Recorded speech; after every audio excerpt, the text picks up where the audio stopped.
So 2024 is officially over and we are entering a new year, 2025. Now, I know that there's probably going to be a lot of filmmaking videos about the lessons that people has learned in 2024 and the mistakes they made, but I would like to take a little different approach and talk about a philosophy that I believe is extremely important in today's filmmaking landscape to live by and to implement into your everyday life. Because I believe that if you do, you will inherently become better at whatever you're doing, whether that's cinematography, directing, storytelling, or other disciplines in the filmmaking industry. And actually, this philosophy can also improve the way you live your life. I believe that most of us are in the filmmaking industry because we love to tell stories, whether that means visually, whether that means through sound, whether that means through editing. Queriendo mucho más, no conformarme.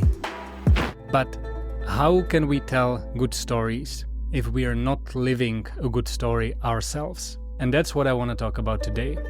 How to live a good story.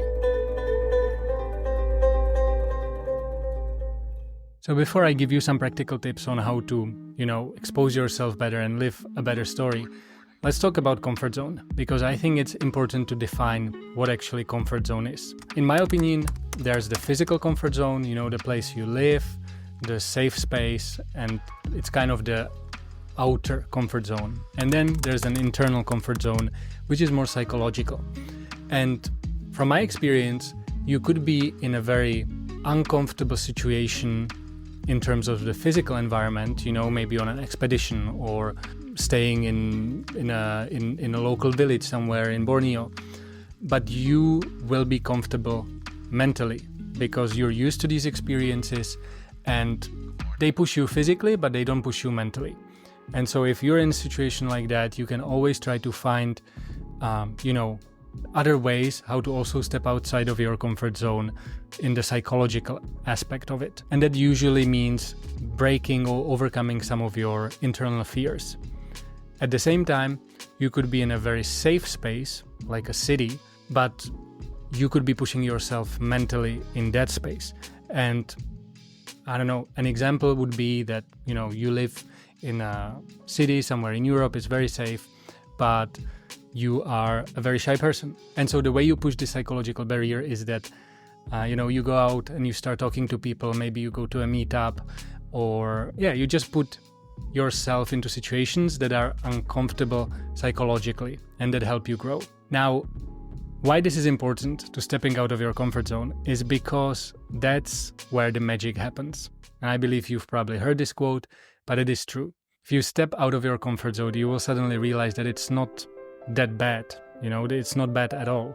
Sure, it might be uncomfortable, but oftentimes you will find that the growth that you gain out of this and the experience is so much more worthwhile than the fear that you had prior to actually committing or prior to pushing yourself. And so being able to put yourself out there into uncomfortable situations is extremely important. I think this is the base. But if you do this, if you decide that you want to, live a story and become more uncomfortable and push boundaries, then I think you have to do it with an open mind.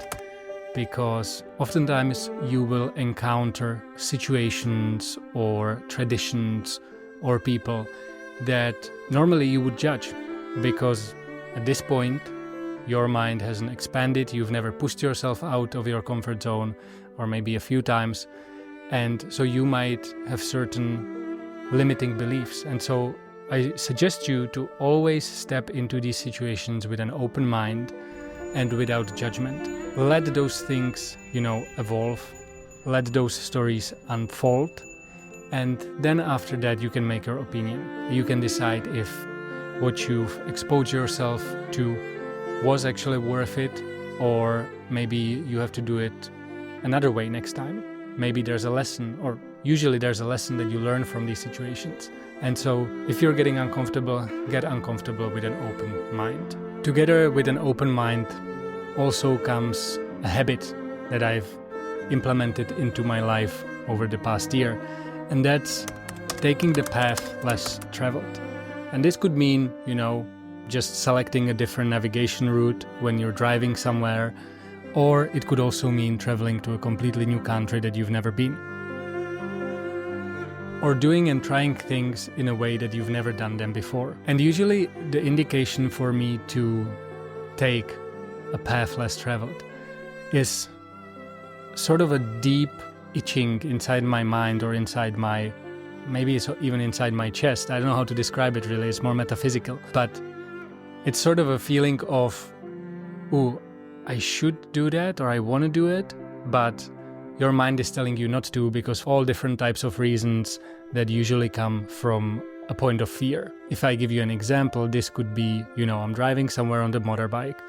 I have this navigation route in Google, and I see that there are other routes that are leading me through a path that I've never drove before. And so I want to take that path, but at the same time, there's a little bit of fear that maybe it's going to take me somewhere where, I might get lost or I don't know. It's kind of a unreasonable fear.